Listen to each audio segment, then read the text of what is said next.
예, 오늘부터 이제 요셉의 얘기가 끝납니다. 긴 야곱의 이야기가 끝나고 오늘부터 요셉의 꿈 얘기를 처음으로 이제 시작하게 되겠는데, 우리가 이제 대부분 요셉을 굉장히 좋아합니다. 요셉의 얘기는 스릴이 있고 또 긴장감도 있고 또 반전도 있고 결국 선은 이긴다 하는 그 교훈적인 내용도 있고 해서 좋아합니다. 성경에 나오는 인물 중에 좋아하는 사람을 꼽으라고 하면 아마 요셉은 5손가락 안에 들어가는 그런 사람일 겁니다. 요셉은 우리 이제 기억에 하나님을 잘 믿고 착하고 충성되고 비전을 가지고 있었고 또 어려움 역경을 이긴, 그래서 결국 아무것도 없이 국무총리까지 올라간 그런 사람, 놀라운 사람이다, 이렇게 우리가 기억하고 있고, 참 요셉의 얘기는 멋진 얘기입니다. 세상에 이런 얘기가 잘 없지 않습니까? 막 기가 막히게 좋은 얘기입니다. 요셉의 얘기가 이제 37장부터 시작해서 그 끝이 이제 50장으로 끝나는데, 창세기 제일 마지막 장이 50장입니다. 그런데 그 얘기가 어떤 얘기인가 하면 아버지 야곱의 장례식 이야기로 끝이 납니다. 요셉의 얘기를 잘 우리가 이해하기 위해서는 아버지 야곱을 잘 이해하는 일이 있어야 됩니다. 37장의 2절에 보면 이제 야곱의 족보는 이러하니라 이렇게 시작을 하는데, 족보라는 말이 지난주에 우리가 같이 알아봤던 대로 톨레돗이라는 말입니다. 그런데 족보도 되고 또 가족 아니면은 후손이라는 말도 됩니다. 그래서 야곱의 후손은 이러하니라 하는 말로 우리가 생각할 수도 있습니다. 우리가 잊지 말아야 할 것이 있는데 그게 뭔가 하면 야곱의 고생은 아직도 끝나지 않았습니다. 이 요셉의 얘기는 어떤 얘기인가 하면 구원의 역사가 시작되는 그 시점에 맞춰져 있는데, 초점이 맞춰져 있는데, 결국 이 창세기의 마지막은 어떤 얘기로 끝이 나냐면 그 고생 가운데 있던 야곱이 부름을 받는 그런 얘기로 끝이 납니다. 야곱이 굉장히 많은 고생을 했습니다. 다른 것보다도 자기가 고생하는 것도 그렇지만은 그가 가장 아끼고 사랑하던 아들이 죽은 겁니다. 죽은 소식을 들은 겁니다. 요셉이 죽었다는 소식이 듣는 것이 얼마나 슬펐겠습니까? 그 슬픔을 자신의 가슴에 안고 그렇게 마지막까지 살았던 사람입니다. 아마 아들에게 너는 요셉 같은 사람이 되어라 이런 말은 별로 좋은 얘기가 아닐 것 같습니다. 요셉은 다릅니다. 그렇죠? 우리가 요셉은 선망의 대상이고, 나도 요셉과 같이 되었으면 하는 생각을 누구나 한 번씩은 가집니다. 얼마나 멋진 인생일까? 제가 이제 어릴 때 저희 어머니께서 늘 저에게 얘기했던 얘기가 있습니다. 그게 뭔가 하면 너는 요셉과 같이 되어라. 제가 귀가 아플 정도로 많이 들었습니다. 근데 요셉이 그가 이제 국무총리가 되기까지 참 끔찍한 일들을 당합니다. 그래서 지금은 이렇게 생각합니다. 요셉이 되고 싶은 생각은 별로 없습니다. 이런 생각을 가집니다. 왜 그런가 하면 그 애굽에서 요셉이 겪었던 그 고통이 얼마나 큰가를 제가 알고 있기 때문에 감당할 자신이 없습니다. 우리가 이제 아브라함을 통해서 배우는 것이 있습니다. 하나님께서 아브라함을 통해서 우리에게 말씀하셨던 것은 뭔가 하면 믿음입니다. 믿음. 아브라함이 하나님을 믿음에 그것을 그의 의로 여기시고 아브라함을 통해서 우리에게 믿음이 무엇인지 가르쳐 주십니다. 그 다음에 나오는 사람이 이삭인데, 이삭의 삶은 그렇게 길게 언급되지 않습니다. 짧게 언급되는데, 그 짧은 그의 삶을 통해서 우리가 발견할 수 있는 것은 무언가 하면, 이삭이 아비멜렉을 쫓겨다니면서 우물을 다시 파고 또 다시 파고, 그런 힘든 삶 가운데서 하나님께서 나타나셔서 뭐라고 얘기하시냐면, 내가 너와 함께 한다. 내가 너와 함께 있다. 계속해서 말씀하십니다. 이것이 뭔가 하면 성도의 견인입니다. 하나님께서 그 성도를 끌고 가십니다. 거룩한 영화의 자리까지 끌고 가는 것이 성도의 견인입니다. 그 다음에 나오는 사람이 야곱인데, 야곱을 통해서 우리가 배울 수 있는 것은 하나님의 은혜가 얼마나 큰가 하는 것을 우리가 배울 수가 있습니다. 종교 개혁자 중에 한 사람이 그 칼빈이 5대 그 교리가 있습니다. 강조했던 것이 있는데 한번 보여주십시오. 네. 튤립이라고 하는데, 첫 번째가 전적 타락. 모든 사람은 부패한 인간이다 하는 것이 첫 번째 교리입니다. 우리가 이제 아브라함과 이삭과 야곱의 삶을 통해서 우리가 분명하게 깨닫습니다. 의인은 없나니 하나도 없습니다.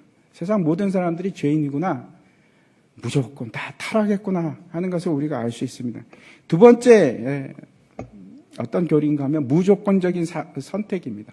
하나님께서 아브라함을 택하실 때 아브라함이 뭐 잘나서 택한 것도 아니고 그가 뭐 의로운 것이 있어서 택했던 것이 아니라 그냥 하나님께서 택하셨습니다. 저와 여러분도 마찬가지입니다. 하나님께서 우리를 사랑하시고 우리를 부르실 때 우리에게 무슨 조건이 있었습니까? 하나님께서 부르셨습니다. 그것이 무조건적인 선택입니다. 세 번째는 제한 속죄인데 이건 무슨 말인가 하면 모든 사람이 다 예수 그리스도의 피로 사함을 받는 것이 아니고 예수 그리스도를 믿음으로 받아들이는 사람만 속죄함을 받습니다. 이것이 제한 속죄입니다. 그래서 이 성경을 보면 창세기를 보면 믿는 사람과 믿지 않는 사람이 분명하게 구분이 됩니다. 감사한 것은 우리가 속죄를 받은 사람들입니다. 네 번째 얘기하고 있는 교리는 뭔가 하면 저항할 수 없는 은혜. 하나님께서 우리의 뜻과는 전혀 상관없이 은혜를 부어주시는데 야곱의 그 삶을 한번 보십시오. 그 속이는 자 야곱의 삶 속에서 하나님께서 끊임없이 은혜를 부어주십니다. 그것이 저항할 수 없는 은혜입니다. 그 택한 자들에게 하나님께서 그렇게 은혜를 부어주십니다.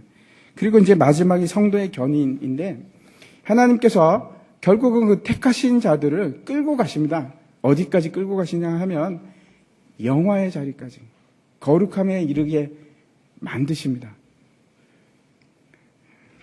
오늘부터 시작하는 이 요셉의 얘기를 통해서 하나님께서 우리에게 분명하게 말씀하시는 것이 있는데 우리를 끌고 가시면서 그 가운데 보이시는 하나님의 섭리입니다.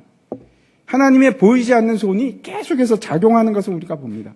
성경에는 명시적으로 하나님께서 이렇게 하셨다 이렇게 얘기하지는 않지만 이야기를 읽다 보면은 우리가 느낍니다. 아, 하나님께서 지금 일하고 계시는구나. 그 삶 속에서 모든 환경 속에서 하나님의 손이 미치고 있구나 하는 것을 봅니다. 하나님께서 결국은 그 계획하신 대로 끌고 가십니다. 상황이 어떻건 우리가 어떻게 반응하건 상관이 없습니다. 하나님께서 반드시 이루어 가십니다. 그걸 하나님의 열심이라고 합니다. 요셉에 대해서 우리가 생각했으면 하는 것은 제가 앞에서 말씀드렸듯이 대부분의 사람들이 참 요셉을 좋아합니다. 성경에 나오는 인물들 중에 완벽한 사람이 그렇게 많지 않습니다. 여러분 어떤 사람들이 기억나십니까? 여러분 생각하기에 저 사람은 죄가 없는 것 같아 하는 분들이 사무엘 그리고 다니엘도 있고 욥도 있고 뭐 이런 사람들이 생각이 나는데 요셉도 그 중에 한 사람처럼 보입니다. 여러분 어떻게 생각하십니까? 요셉은 완벽한 사람이었을까? 아니면 다니엘은 어떻습니까? 다니엘은 죄를 안 지었을까? 저는 그렇게 생각하지 않습니다. 모든 사람은 죄인입니다. 그게 성경이 말씀하시는 말입니다. 아무리 착하고 괜찮은 사람처럼 보이지만 그 속에는 다 어둡고 더러운 마음들이 있습니다. 저도 그렇고 여러분도 그렇습니다. 요셉도 예외는 아닙니다. 오늘 이제 본문 37장 사건을 요약해서 제가 말씀드리면 그 아버지 야곱이 요셉을 그렇게 사랑합니다. 왜? 사랑하는 아내 라헬의 첫 번째 아들이었기 때문에 편애를 합니다. 요셉이 두 개의 꿈을 꾸는데 하나는 형들의 곡식단이 자기에게 절하는 것과 자기 곡식단에다가 그리고 또 하나는 또 꿈을 꾸는데 해와 달과 별들이 11개의 별들이 자기에게 절하는 그런 꿈을 꿉니다. 사람들이 이제 그 주위에 있는 사람들이 형들이 특히 안 그래도 미워 죽겠는데 그런 꿈을 얘기하니까 더욱 미워합니다. 그래서 이제 결국 요셉을 형들이 공모해서 죽이기로 작정을 합니다. 근데 죽이지는 못하고 결국 노예로 애굽에 팔아버립니다. 그것이 오늘 이제 37장에 나와 있는 말씀인데 2절 말씀을 한번 먼저 보도록 하겠습니다. 같이 한번 읽겠습니다. 시작. 야곱의 족보는 이러하니라. 요셉이 17세의 소년으로서 그의 형들과 함께 양을 칠 때에 그의 아버지 아내들 빌하와 실바의 아들들과 더불어 함께 있었더니 그가 그들의 잘못을 아버지에게 말하더라.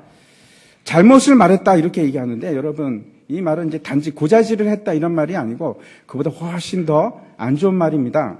어떤 말인가 하면 조금 더 우리말 성경은 굉장히 번역을 순화해서 아름답게 했는데 어떤 말과 더 가까운가 하면 비방하다 하는 뜻입니다.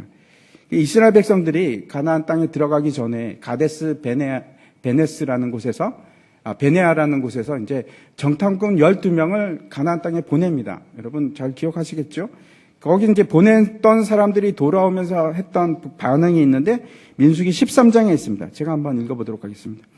이스라엘 자손 앞에서 그 정탐한 땅을 악평하여 이르되 우리가 두루 다니며 정탐한 땅은 그 거주민을 삼키는 땅이요 이렇게 되어 있는데 악평하여 이르되 하는 것이 그 형들의 잘못을 이야기했다, 아버지에게 말했다 하는 거하고 똑같은 단어입니다. 그러니까 무슨 말씀인가 하면 그냥 잘못을 잘못했다고 얘기하는 것이 아니고 거기다가 더 덧붙여서 훨씬 더 잘못한 것처럼 비난하고 악평하고 그랬던 사람이 요셉입니다. 여러분 어떻게 생각하셨습니까? 여태까지 요셉은 참 착하고 순하고 순진하고 뭐 이런 사람으로만 생각하셨습니까? 근데 좀 다릅니다. 오늘 본문을 얘기하는 것은 그렇게 착한 사람처럼 보이지 않습니다. 형제를 비난하고 악평하고 고자질하고 뭉개고 그런 말을 했던 사람입니다. 사실 우리는 모두가 자기 중심적인 사람입니다. 안 그런 척하고 살아가지만 우리는 항상 기준이 뭔가 세상의 중심에 누가 있는가? 우리가 있습니다. 내가 있습니다. 그래서 나를 중심으로 해서 생각합니다. 그런데 이제 이렇게 하는 것이 좀 더 심한 사람들이 있습니다. 자기 중심적인 사람들, 좀 더 우리가 생각하기에 일반적인 것을 벗어났다 하는 사람들이 있는데 그분들은 이제 어떤 때 드러나는가 하면은 대화할 때 드러납니다. 대화할 때. 자기 중심적인 사람들은 대화할 때 남의 말을 잘 안 듣습니다. 그래서 대화를 하다 보면 일방적이 됩니다. 서로 자기 말만 하는 거죠. 둘 다 중심적인 사람 만나면 자기 말만 계속합니다. 왜냐하면 남의 말을 듣기를 별로 좋아하지 않습니다. 왜? 관심이 없습니다. 남들한테는. 무슨 일이 있건 관심이 없습니다. 자기 자신한테만 관심이 있기 때문에 그렇습니다. 제가 이제 이렇게 말씀드리는 것은 우리가 다 자기 중심적입니다. 아니라고 하실 분 계십니까? 저는 절대로 그렇지 않습니다. 이런 분 계십니까? 다 우리가 자기 중심적인데 그 중에 좀 더 심한 분들이 계십니다. 두 번째 이 사람들의 특징이 뭐냐면 남과 공감하는 능력이 굉장히 떨어집니다. 남이 아파하거나 연민의 정 같은 걸 못 느낍니다, 잘. 그래서 이번에 밀양에서 이제 사람들이 많이 죽지 않았습니까? 화재에서. 근데 죽었나 보다. 별로 아프지도 않습니다. 제천에서 사람들이 많이 죽어도 어머 어떡해 이렇게 하는 사람도 있고 어떤 사람은 그래 죽을 사람이 죽었나 보다. 공감이 잘 안 되는 겁니다. 그래서 이런 사람들은 주위 사람들의 기분을 나쁘게 합니다. 왜냐하면 전혀 감정에 공감을 해주지 않으니까. 세 번째 이런 사람들의 특징이 있는데 자기 중심적인 사람들의 특징이 뭔가 하면 남들이 나를 어떻게 판단하는가가 굉장히 중요합니다. 저 사람이 나를 어떻게 판단하는가.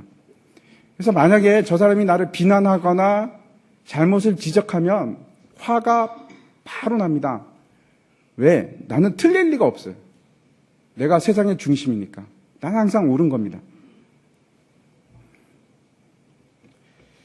또 네 번째 특징이 있는데 뭔가 하면 뭔가 잘못된다면 일이 잘 꼬이고 잘 안 되면은 내 탓인가는 절대로 생각하지 않습니다. 왜? 난 항상 세계의 중심이니까. 반드시 다른 사람이 잘못한 겁니다. 환경이 잘못했거나 이 사람이 잘못했거나. 그래서 비난을 합니다. 남 탓을 합니다. 그리고 마지막으로 또 한 가지 굉장히 중요한 특징이 있는데 질투합니다. 질투. 지금 다른 사람들 생각하고 계신데 그러지 마십시오. 여러분 자신이 그런 사람들입니다. 왜 사람들이 이렇게 자기 중심적으로 되어갈까? 그렇게 되었을까?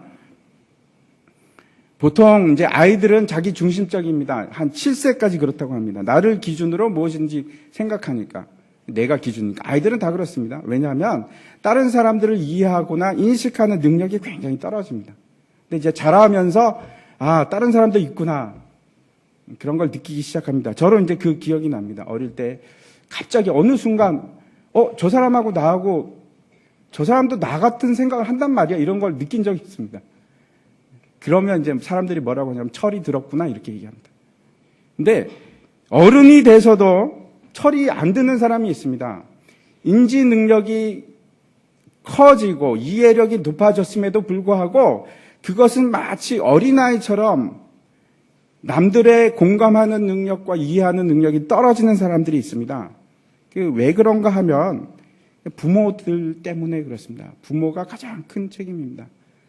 두 가지 극단이 있는데, 한 가지는 부모로부터 사랑을 못 받았을 경우에, 그래서 계속 어떤 그 충족되지 못한 사랑을 얻어내기 위해서 내가 관심을 끌어야 됩니다.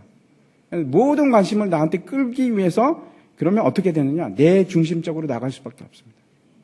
첫 번째는 이제 그렇죠. 사랑을 못 받았기 때문에 내 중심적이 됩니다. 또 한 가지 극단이 있는데, 너무 편애적인 사랑을 받았기 때문에 그것이 당연한 것처럼 돼버리는 겁니다. 골고루 저 사람도 사랑하고 이 사람도 사랑하고, 부모가 그러면 상관이 없는데 부모가 나만 사랑하는 겁니다. 그러니까 그게 조금이라도 흔들리면 잘못된 겁니다. 남을 탓하거나 남을 질투하거나, 그 사람들도 자기 중심적입니다. 언제든지 세상은 내 중심으로 돌아가야 되는 거예요. 어릴 때부터 그렇게 훈련이 된 거고, 그 나머지 감정들은 다 이렇게 줄어든 겁니다. 그 상태가 오늘 본문의 상황입니다. 분명히 어른이 되었지만 감정적으로는 전혀 성숙하지 않은 어른 아이가 된 겁니다. 어른이긴 어른인데 감정적으로는 아이하고 똑같습니다. 이해하지도 못하고 공감하지도 못하고, 온 세상의 중심은 나야. 그리고 그 중심에 질투가 있습니다. 요셉의 경우에는 후자에 속합니다. 편애를 너무 받았기 때문에 모든 세상은 자기 중심으로 돌아가는 줄 아는 사람이고, 그 형제들은 어떤 상황이냐면 전자에 속한 겁니다. 아버지의 사랑을 전혀 받지 못한 사람들. 질투합니다. 똑같이 질투를 합니다. 한번 3절과 4절 한번 보도록 하겠습니다. 같이 한번 읽겠습니다. 3절, 4절 안 넘어갑니까? 성경에 있는 3절과 4절 같이 읽겠습니다. 시작.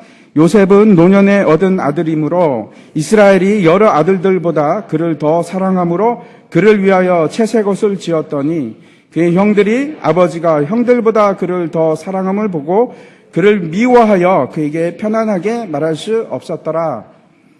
여기서 중요한 것이 하나 있는데, 채색옷입니다. 이제 37장에서 두 가지 단어가 굉장히 중요합니다. 하나는 옷이라는 단어가 지속적으로 계속 반복됩니다. 또 하나는 꿈입니다. 꿈이 계속 나오는데, 채색옷을 먼저 생각하면은 우리가 흔히 생각하기에 이제 얼룩덜룩한 여러 가지 색동 저고리 같은 것을 생각합니다. 한번 넘겨주십시오.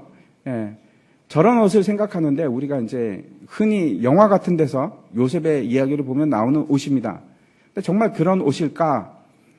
아닐 수 있습니다. 그 파스라는 단어를 사용하는데 그것이 여러 가지 색깔이다 하는 의미도 있습니다. 물론. 그런데 가장 중요한 핵심 단어는 그런 뜻이 아니고, 손이나 발이 가리울 수 있도록 긴 옷을 얘기합니다. 손이나 발을. 저 보십시오. 저거는 아니지요. 왜 아닙니까? 발이 드러나지 않습니까? 저런 옷이 아닙니다. 저 잘못된 겁니다. 그래서 길어서 발끝까지 닿는 옷입니다. 그런 옷을 누가 입습니까? 어떤 사람들이 입는가 하면 제사장이 입거나 아니면 왕이 입습니다. 통치자들이 입는 옷입니다. 그래서 이 채색 옷을 입었다 하는 것은 화려한 옷을 입었다 하는 말도 되겠지만, 더 큰 의미는 특별한 옷을 입었다는 겁니다. 그런데 그 특별한 옷이 어떤 건가 하면 상속자의 아들의 상징입니다. 그래서 상속권을 가진 아들이 입을 수 있는 옷을 누가 입었습니까? 요셉이 입었습니다. 11번째 아들인 요셉이 입었습니다. 그런데 저 긴 옷을 입고 한번 여러분 일할 수 있을까요? 저거는 짧은 옷인데, 그게 아니고 긴 옷을 입으면 일을 못합니다. 그 노동할 때 입는 옷이 아닙니다. 그래서 저 이 채색 옷, 이게 다른 뜻인데 긴 옷입니다. 이게 기장이 길고 폭도 넓고 거치장스러운 옷입니다. 근데 그런 옷을 입고 일을 할 수는 없습니다. 그래서 이 옷을 입는 사람들은 일을 하려고 하는 사람들이 아니고 어떤 사람들인가 하면 감독하는 사람입니다. 일을 잘하고 있나? 이렇게 지켜보는 사람들이 입는 옷입니다. 한번 생각해 보시기 바랍니다. 다른 아들들의 입장에서는 기가 막힙니다. 11번째 아들이 저런 옷을 입고 다니면서 우리는 다 노동을 하고 있는데 저 요셉은 이렇게 지켜보고 감독하는 자리에 있는 겁니다. 그리고 뭐라고 하냐면 4절 한번 다시 한번 보여주십시오. 그들의 형들이 아버지가 형들보다 그를 더 사랑함을 보고 그를 미워하여 그에게 편안하게 말할 수 없었더라. 샬롬을 말할 수 없었더라 이런 말입니다. 그게 무슨 뜻인가 하면 미워했을 뿐만 아니고 인사조차 하지 않았다 이런 말입니다. 중동에서는 이제 샬롬이라는 단어를 많이 씁니다. 저도 이제 이란에 있을 때 샬롬 굉장히 많이 썼는데 이란에서는 샬롬이라고 하지 않고 살롬 그렇게 합니다. 근데 만나면 한 3번씩 해줘야 됩니다. 한번 살롬 살롬 살롬 이렇게 계속하는 말인데 그걸 형제간에도 막 지속적으로 하는 건데 그런 말조차 하지 않았다. 그러니까 감정이 완전히 틀어져서 서로 아는 채도 안 했다 그런 뜻입니다. 그런데 그 상황에서 요셉이 한술 더 뜨는 겁니다. 꿈 얘기를 갑자기 합니다. 형들 내 얘기 좀 들어봐. 내가 꿈을 꾸는데 형들 그 곡식단이 말이야 나한테 와서 삥 둘러싸고 나한테 절하지 뭐야? 절하지 않겠어? 이렇게 얘기하는 겁니다. 그 형들이 그 얘기를 듣고 어떻게 했습니까? 감정이 더 미워합니다. 아유 죽이고 싶어 저거.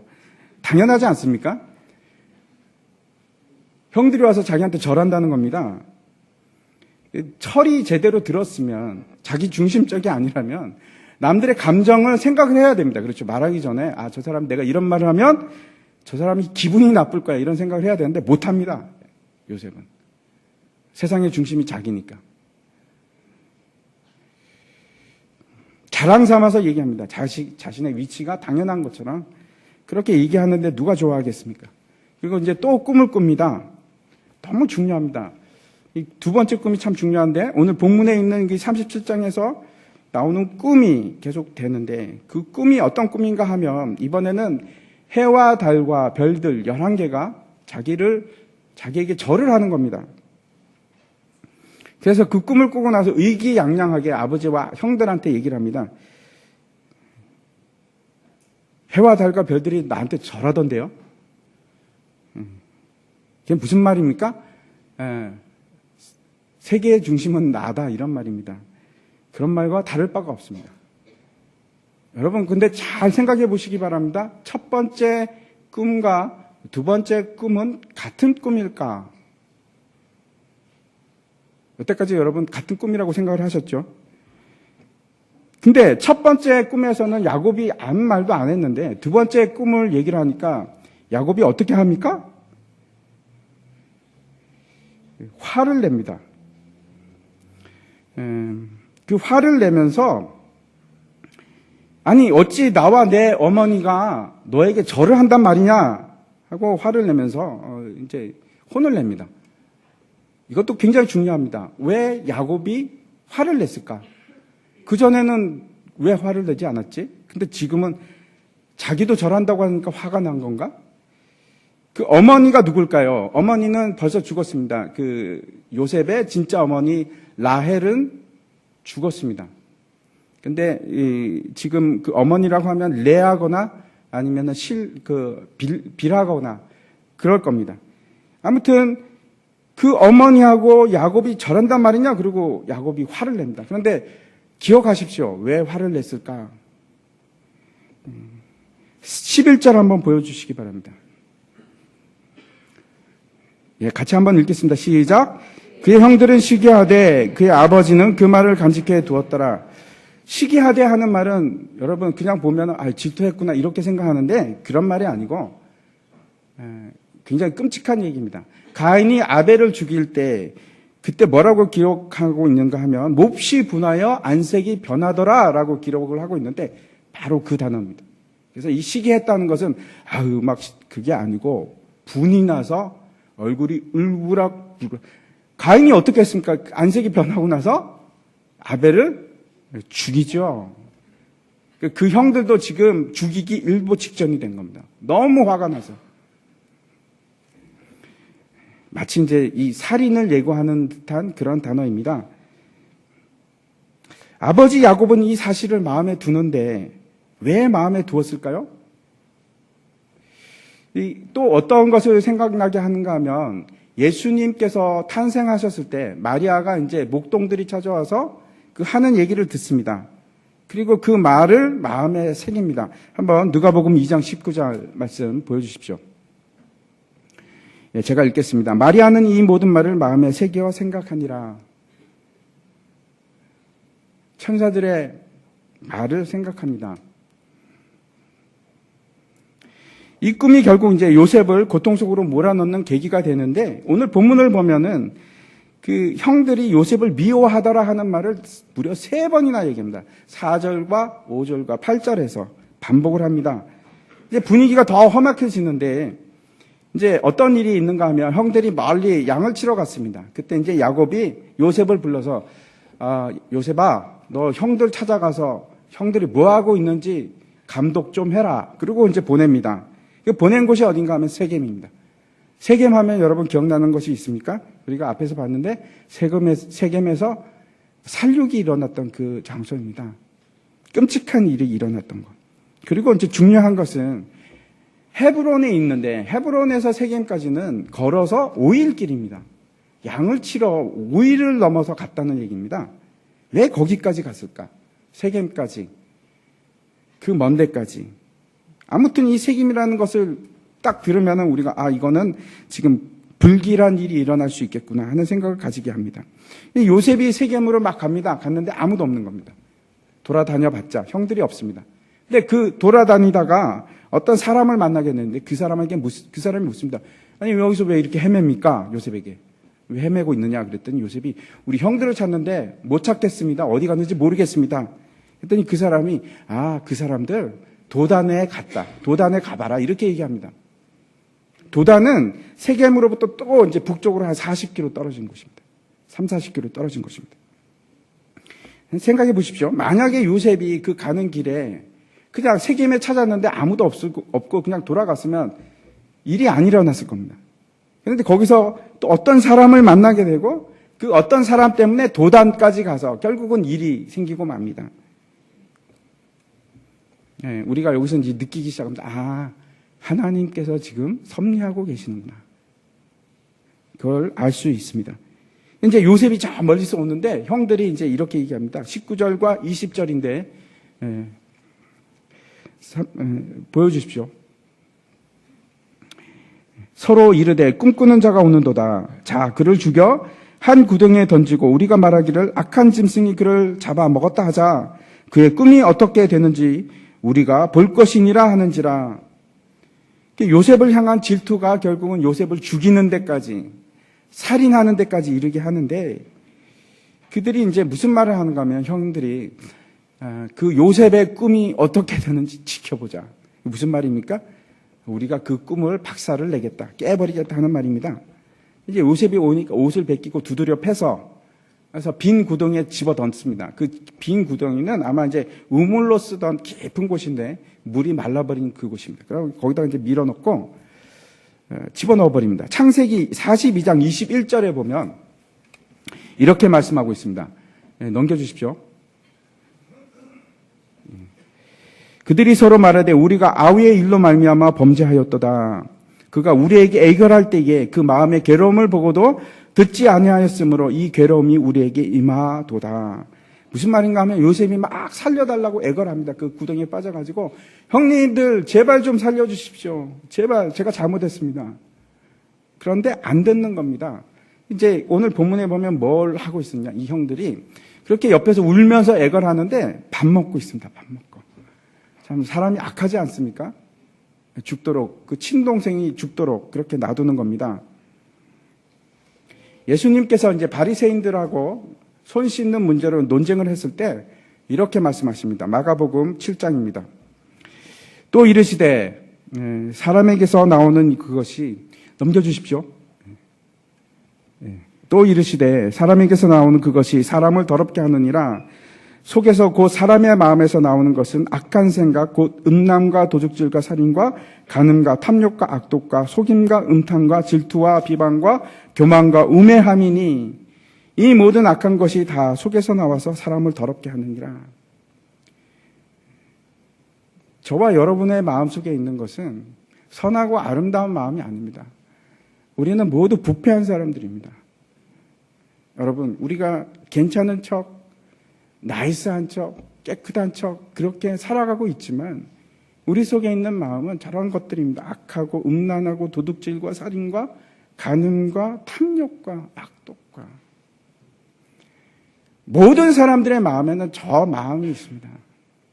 본질적인 문제입니다. 에레미야서에서는 이렇게 말씀합니다.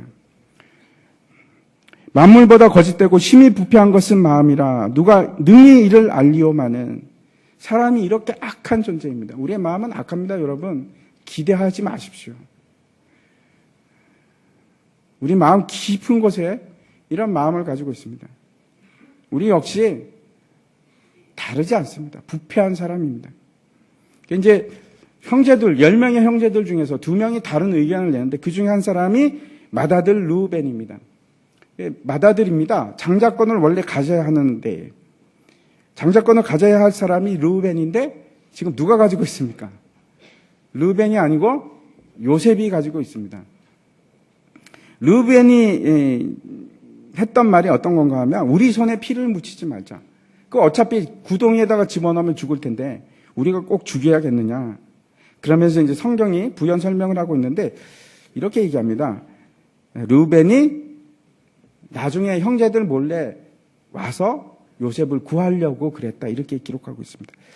르우벤의 진짜 마음은 어떤 거였을까요? 르우벤은 어떤 사람인가 하면 그렇죠. 그 아버지의 첫 비라하고 동침했던 사람입니다. 끔찍한 일을 했던 사람입니다. 제가 지난주에도 말씀드렸는데 그렇게 했던 이유가 있습니다. 왜 그랬습니까? 자기 어머니 레아에 대한 그 야곱에 대하는 태도, 무시하는 태도, 그리고 그 동생 디나에 대해서 아버지가 강간을 당했음에도 불구하고 침묵하는 거 얼마나 화가 나고 분노가 올랐을까. 아마 그것 때문에 그렇게 비라하고 동침을 했는지도 모르겠습니다. 아버지에 대한 적개심으로. 그런데 르우벤이 왜 이렇게 했냐면 어쩌면 이런 겁니다. 내가 아버지가 사랑하는 요셉을 구하고 그리고 아버지와 이 일로 관계 개선을 하지 않을까? 지금은 야곱이 르우벤이라면 치를 떠는 관계인데 다시는 보고 싶어 하지 않는 관계인데 그 관계가 괜찮아지지 않을까? 이렇게 생각했는지도 모르겠습니다. 다시 회복시키고 싶어서. 사람이 선하고 착하게 보일 수 있는데 그 속은 알 수가 없습니다. 모든 사람들이 다 부패한 마음을 가지고 있습니다. 성경은 그렇게 얘기합니다. 우리의 마음은 부패했다. 또 등장하는 한 사람이 있는데 그 사람이 누군가 하면 야곱의 넷째 아들인 유다입니다. 유다가 뭐라고 하는가 하면 아니 우리 혈육인데 요셉을 그냥 죽이면 뭐 하겠어. 그냥 팔아버리자. 그리고 이제 그때 마침 미디안 대상들이 와서 애굽으로 가는데 이스마엘 사람들이 와서 애굽으로 가는데 거기다 팔아버립니다. 예. 얼마에 팝니까? 은 20에 팝니다. 동의를 하고 형제들하고 다 동의를 해서 그럼 한 사람당 몇 개씩 가지는 겁니다. 은을 2개씩 가지는 겁니다. 여러분 혹시 예수를 판 사람 이름이 무엇인지 기억하십니까? 예? 유다죠. 똑같은 유다입니다. 네, 예수님을 판 유다는 예수님을 은 30에 파는데 이 유다는 야곱의 아들 유다는 은 20에 팝니다. 왜 30에 안 팔았을까요? 요셉이 아직 미성년이라서 그렇습니다. 소년이라서 20에 팔아버린 겁니다. 제가 왜 이 말씀을 드리는가 하면 그렇죠. 점점 더 이 이야기가 예수님의 모습과 이렇게 평행하게 가는 것을 우리가 볼 수 있습니다. 다시 예수님을 연상하게 하는 일들이 일어나는데 형제들이 요셉의 옷을 벗겼던 그 채색 옷에다가 어떻게 하냐면 순염소를 죽여서 피를 바릅니다. 왜?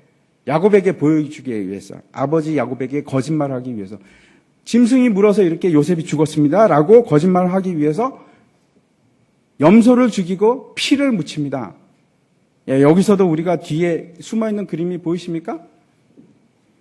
예, 결국 요셉을 대신해서 죽은 것은 순염소였습니다. 대신해서 죽었습니다.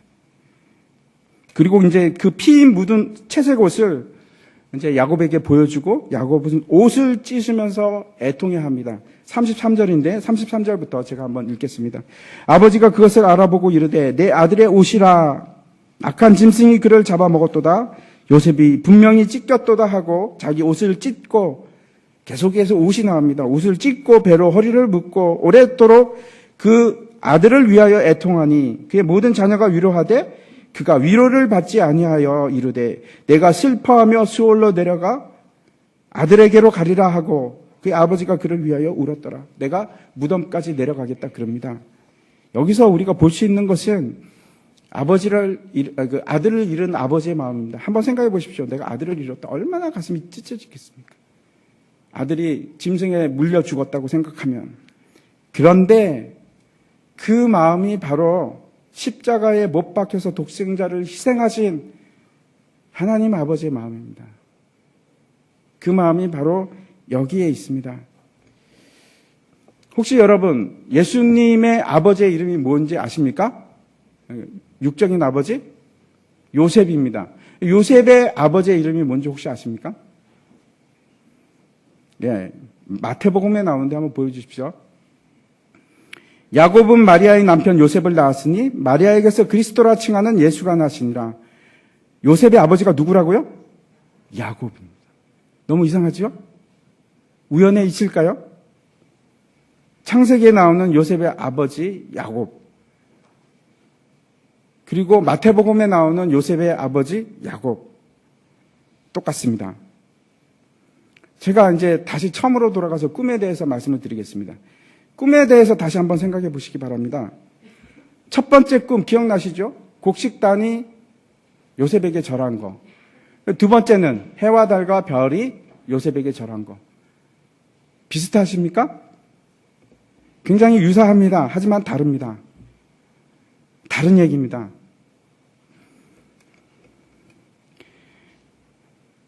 다른 것은 첫 번째 꿈은 일단 어디서 이루어집니까? 땅에서 이루어집니다. 그리고 두 번째 꿈은 어디에서 이루어지고 있습니까? 하늘에서 이루어지고 있습니다. 우리가 이 요셉의 이야기의 결말을 잘 알고 있는데 첫 번째 꿈을 다시 한번 생각해 보십시오. 분명히 형제들이 그렇죠. 가나안에서 애굽에 있는 요셉을 찾아갑니다. 그리고 절을 합니다. 왜 절을 합니까? 곡식을 얻기 위해서. 그래서 우리가 곡식단이 절한 것은 그 뜻이구나 분명히 압니다. 그렇죠? 일치합니다. 야곱의 형제들이 그 동생에게 찾아와서 다 절을 했습니다. 그런데 두 번째 꿈 한번 생각해 보시기 바랍니다. 두 번째 꿈은 해와 달과 별들이 요셉에게 절하는 것입니다. 근데 한번 생각해 보십시오. 요셉이 혹시 꿈의 내용을 바꾸지는 않았을까?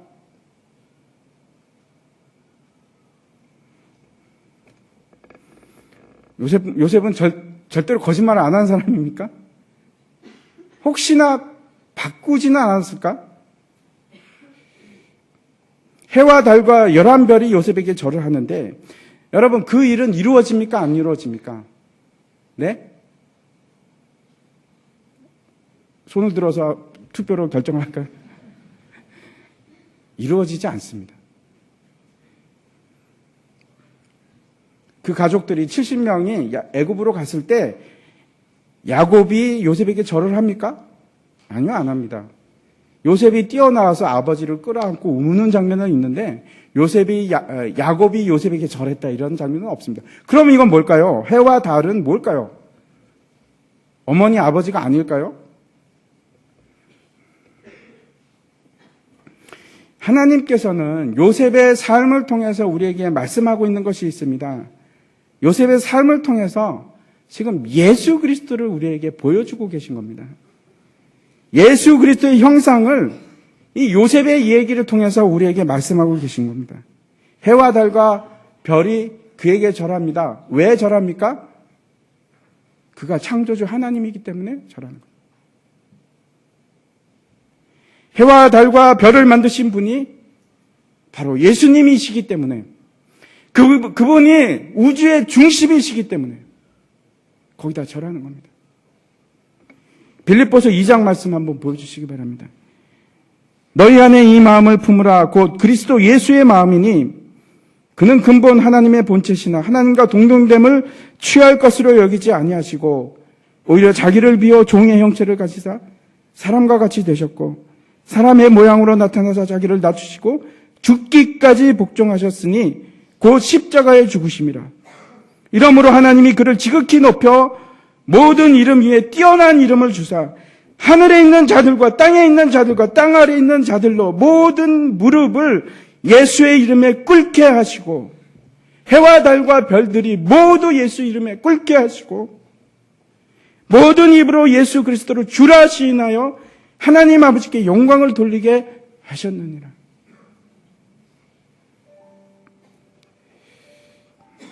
하나님께서 우리에게 꿈을 주셨습니다.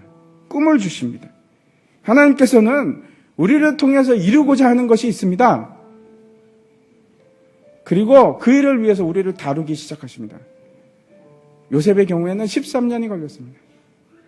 그를 세상의 중심은 자기라고 생각하는 그 요셉을 예수의 이름 앞에 꿇어 엎드리게 하기 위해서 하나님께서 요셉을 다루기 시작했는데 지하 감방에서 그를 다루시고 13년을 고생을 시키십니다.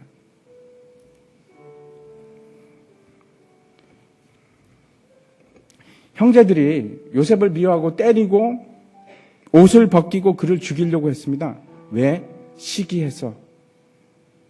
그가 세상의 중심이라고 얘기하니까. 마찬가지로 마태복음에 보면은 제사장들과 서기관들과 바리새인들이 예수를 때리고 옷을 벗기고 죽이려고 합니다. 왜? 분명하게 그렇게 기록하고 있습니다. 예수를 질투하고 시기했기 때문에. 근데 마찬가지입니다. 우리 안에 있는 질투가 예수 그리스도를 죽였습니다. 왜? 내가 세상의 중심이 되어야 하니까. 하나님이 내 중심이 아니고 내가 그 자리에 가야 하니까. 우주의 중심에 내가 있어야 하니까 저와 여러분이 예수를 죽인 겁니다. 살아계신 하나님을 죽인 사람은 빌라도가 아니고 저와 여러분이 죽였습니다. 우리의 질투가, 내가 세상이 중심이 되고 싶은 그 질투가, 높아지려고 하는 마음이